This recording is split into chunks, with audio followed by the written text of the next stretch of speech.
नमस्कार दोस्तों, जय श्री कृष्णा। आप सभी का स्वागत है हमारे YouTube चैनल गुरु भारद्वाज में। मैं हूं एस्ट्रो गुरु ओपी भारद्वाज और आज मैं आप लोगों के लिए ग्रहण से संबंधित महत्वपूर्ण जानकारी लेकर आया हूं। ग्रहण से संबंधित महत्वपूर्ण जानकारी लाने का मेरा मुख्य मकसद ये है कि प्राय पूरे वर्ष भर हमको ग्रहणों के नाम पर गुमराह किया जाता है, हमको भ्रमित किया जाता है।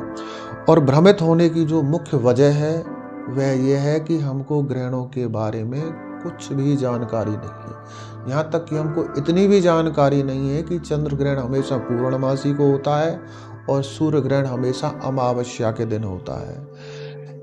इस बात को लेकर भी पिछले साल हमको गुमराह किया जा चुका है सोशल मीडिया प्लेटफॉर्म के माध्यम से। तो दोस्तों, यदि आप सनातनी हिंदू मान्यताओं को मानने वाले हैं, अनुसरण करने वाले हैं या फिर आप एक प्रोफेशनल एस्ट्रोलॉजर हैं तो इस वीडियो को अंत तक ध्यानपूर्वक जरूर देखिएगा। और यदि आपने हमारे इस चैनल को सब्सक्राइब नहीं किया, आज पहली बार हमारे चैनल पर आए हैं तो इस चैनल को सब्सक्राइब भी कर लें, क्योंकि मैं आप लोगों के लिए ज्योतिषीय जानकारी बढ़ाने वाले और सामान्य सनातनी हिंदू जानकारी आप लोगों के साथ शेयर करता रहता हूँ। तो दोस्तों, ये जो सूर्य और चंद्र ग्रहण होते हैं, इनके विषय में हमारी सनातन हिंदू संस्कृति की दो परसेप्शंस बन जाती हैं। एक परसेप्शंस है एस्ट्रोलॉजर्स के अकॉर्डिंग, यानी जब हमारी जन्म कुंडली में सूर्य और राहु एक साथ बैठते होते हैं तो इसको ज्योतिषीय भाषा में सूर्य ग्रहण कहा जाता है। और जब चंद्र और केतु एक साथ जन्म कुंडली में या गोचर में आते हैं तो ये चंद्र ग्रहण बनता है। इन ग्रहणों का कितना दुष्प्रभाव रहेगा, कितना नहीं रहेगा, यह एक अलग विषय है। जन्म कुंडली में बहुत गहराई में जाकर हमको इन चीजों के निष्कर्ष प्राप्त होते हैं। सामान्य प्रथम दृष्टया हम कुछ भी नहीं कह सकते। और इस ग्रहण का हमारे सामान्य और सार्वजनिक जीवन में, नित्य नैमित्तिक जीवन में कोई विशेष संबंध नहीं होता है। यदि हमारी जन्म कुंडली में सूर्य चंद्र ग्रहण की स्थिति अशुभ बन रही है तो मानते हैं हमारे ऊपर दुष्प्रभाव छोड़ेगा, पर बहुत डीपली जाना पड़ेगा और इसका सार्वजनिक जीवन पर कोई प्रभाव नहीं होगा। और जो दूसरा ग्रहण होता है वह होता है आकाश मंडल में जब ग्रहण हमको दिखाई देते हैं, चाहे वो थोड़ी देर के लिए दिखाई दें, चाहे वो बहुत ज्यादा देर के लिए दिखाई दें, तो इन ग्रहणों का सार्वजनिक जीवन पर प्रभाव होता है। विशेषकर जो हमारी सनातन हिंदू मान्यताएं हैं उनके अनुसार और साइंटिस्टों के अनुसार भी कुछ प्रिकॉशंस हमको फॉलो करने पड़ते हैं, यानी कुछ परहेज हैं, कुछ नियम हैं, उनका हमको अनुसरण करना पड़ता है। हमारे खाने पीने की चीज़ों में हम कुसा डाल कर रखते होते हैं। ग्रहण के समय में हम बाहर निकलना उचित नहीं समझते। सूर्य ग्रहण को देखना हो तो हम ऐनक लगाकर देखते होते हैं, काले ऐनक लगाकर देखते होते हैं, डायरेक्ट नहीं देखते हैं।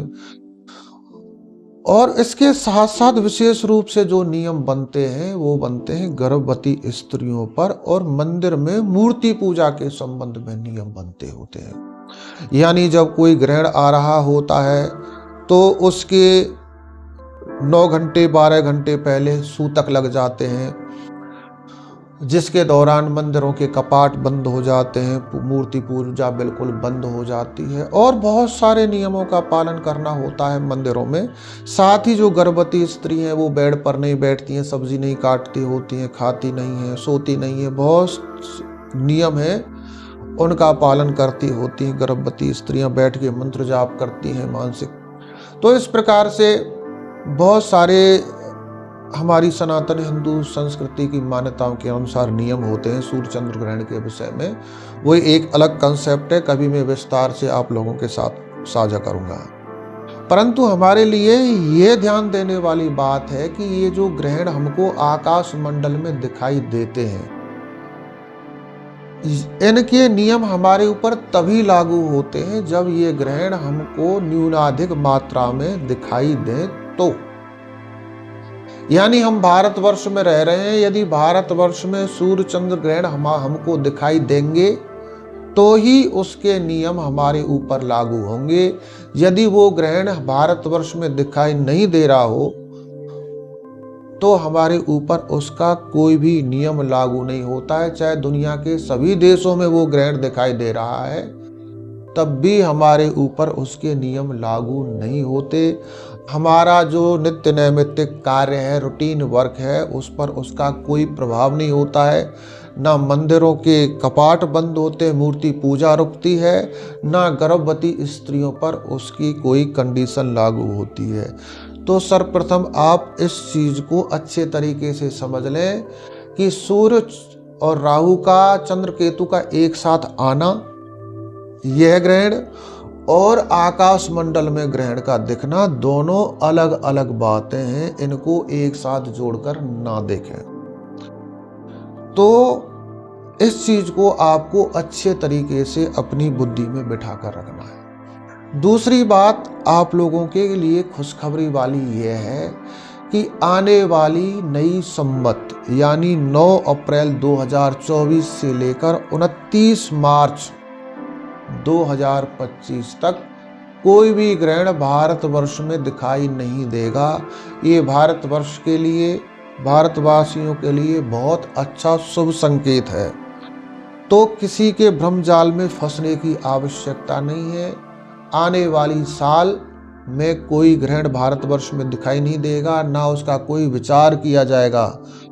और अभी 8 अप्रैल 2024 के बारे में भी, ग्रहण के बारे में कुछ अफवाहें फैल रही हैं सोशल मीडिया प्लेटफॉर्म के माध्यम से।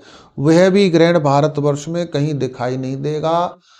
उसके बारे में भी आपको भ्रमित होने की आवश्यकता नहीं है। उसका कोई विचार भारतवर्ष में नहीं किया जाएगा। तो दोस्तों, यदि आपने ये हमारा पूरा वीडियो देख लिया है और ये वीडियो आपको उपयोगी लगा है सामान्य जन के लिए, तो इस वीडियो को शेयर करना बिल्कुल भी ना भूलें, क्योंकि इस वीडियो से अगले व्यक्ति की भ्रांति का निस्तारण, उसकी कन्फ्यूजन का सॉल्यूशन उसको मिल जाएगा। इसलिए इस वीडियो को शेयर भी अवश्य कर दें। तो दोस्तों, धन्यवाद, आपने हमारा वीडियो अंत तक देखा। जय श्री कृष्ण।